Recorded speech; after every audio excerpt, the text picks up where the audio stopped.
acho muito interessante que o Delas Fest proporciona que a gente tenha realmente uma imersão na cultura da Galícia, né? Porque, para mim, tendo essa ambientação, melhor um contexto, faz toda a diferença na criação e na experiência do festival.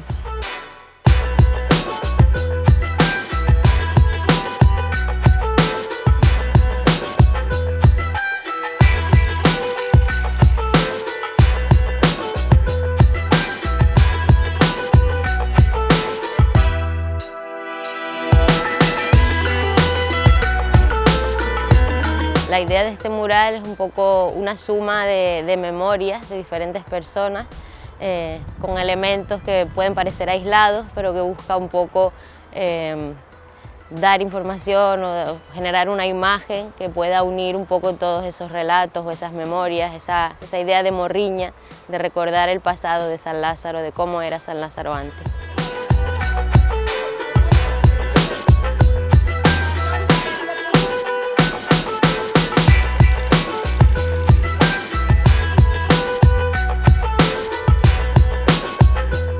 Y el mural que está detrás de mí representa a Rosalía de Castro, la leyenda del puente de los Mouros y la naturaleza de la Galicia con sus bosques.